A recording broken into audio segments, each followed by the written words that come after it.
Artie, I always thought Caesar invaded Britain to wipe out the Druids or something. But was that really his reason? That's a super common myth, but nope, Caesar had a totally different motive.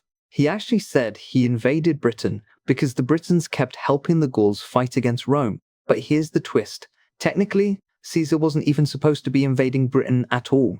He was pushing way beyond his legal powers, risking prosecution back in Rome. Imagine a general today launching a war without permission. It's that level of bold. Wait, so he was just freelancing a whole invasion? How did he get away with that? Well, that's where the politics come in. Right before all this, Caesar and his allies Pompey and Crassus hammered out a secret deal in Lucca, Italy. They basically divided up the Roman world. Pompey and Crassus became joint consuls, Pompey got control over Spain, Crassus took Syria, and Caesar got his command in Gaul extended for 5 more years. It was like a political power grab. Think of it as 3 CEOs carving up a company behind closed doors. That sounds a lot like modern politicians making backroom deals. Did people know what they were up to? Some did, but a lot of it was hidden. They even started huge building projects in Rome, like Caesar's Forum and Pompey's Theatre, to win public support. But behind the scenes, they were setting themselves up for total control. And Caesar saw Britain as a way to boost his own prestige, match Pompey's military achievements, and maybe even tap into Britain's resources, like wheat and minerals. So how did Caesar actually pull off the invasion? I mean, Britain must have seemed like the end of the world back then. Totally. To the Romans, Britain was this mysterious, exotic place. People there supposedly dyed themselves blue and shaved everything but their heads and moustaches. Caesar sent scouts ahead, but they didn't find any good harbours, just open beaches. He also sent a local Gallic ally to convince British tribes to accept Roman protection, but that guy got captured immediately. Not a great start. Did Caesar just give up? Not even close. He gathered 80 transport ships and some warships, set sail at midnight, and landed on the British coast the next morning. But here's the wild part. His cavalry got separated by the tide, and when the Romans tried to land, they were stuck in shoulder-deep water with the Britons waiting on the hills. The soldiers hesitated until the eagle-bearer of the 10th Legion jumped into the water, shouting for everyone to follow or lose their honor. That moment rallied the troops, and they managed to push the Britons back. That's like something out of a movie. But did it actually work? Did the Britons just give up? Kind of, but only at first. The British chieftains released Caesar's captured ally and sued for peace. But then, disaster struck. A massive storm wrecked Caesar's fleet, and his men had no food or cavalry. The Britons realized Caesar was vulnerable and attacked again, using these crazy chariot tactics, basically combining the speed of cavalry with the staying power of infantry. They could even run along the chariot pole and jump back in while moving. That sounds terrifying. How did the Romans handle that? Caesar barely managed to save his men with a timely intervention. But then British weather classic forced everyone to pause. The Britons tried to gather a huge force to finish off the Romans, but that actually backfired.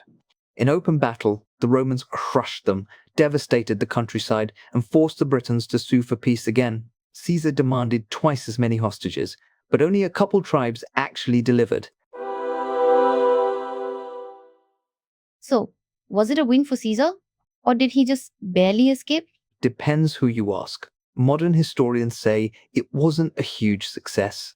Caesar was in real danger, and he didn't conquer Britain. But from Caesar's perspective, he'd crossed the ocean, made the Britons surrender, and got a 20-day public thanksgiving back in Rome. He spun it as a massive victory. That feels a lot like how politicians today spin things to look good, even if the reality is messier. Exactly. It's all about controlling the narrative. And get this, Caesar wasn't done. The next year he came back with a much bigger force, 5 legions, 600 ships, and more cavalry. He'd learned from his mistakes, but still struggled with tides and weather. Yet, just the sight of his invincible armada scared the Britons into retreating. So, what's the big takeaway here? Why does Caesar's invasion of Britain matter now? Now! For one, it shows how leaders use military action for personal and political gain, not just national security. Caesar stretched the rules, risked everything, and then spun the story to boost his image. Sound familiar? We see this today with politicians launching bold moves, then shaping the story for public support, even if the facts are complicated. And the whole idea of invading somewhere for security, but really wanting resources or prestige, that's still happening, right? Absolutely. Whether it's wars for oil, influence, or just headlines, the motives are rarely as simple as leaders claim. Caesar's invasion is a classic case of ambition, spin, and the blurry line between legal authority and personal power. So Caesar's invasion wasn't really about the Druids or civilizing anyone. It was about politics, power, and a bit of showmanship. And we're still seeing those same patterns today. The tools and technology have changed, but the playbook is surprisingly familiar. Understanding stories like Caesar's helps us see through the headlines now, reminding us to always ask what's really driving big decisions. Makes you wonder what future historians will say about our own invasions and power grabs. No doubt, history doesn't repeat, but it sure does rhyme. And knowing the past gives us a better shot at understanding and maybe even questioning the present. That's it for today's episode on Fun Learn Talks, where stories from business, technology, and history keep your curiosity alive. If you enjoyed the journey, make sure to follow, rate, or share it with a fellow curious mind. And hey, we'd love to hear from you. Drop a comment or connect with us online. I'm Anu, and I'll catch you next time, right here on Fun Learn Talks. Until then, keep learning, keep wondering.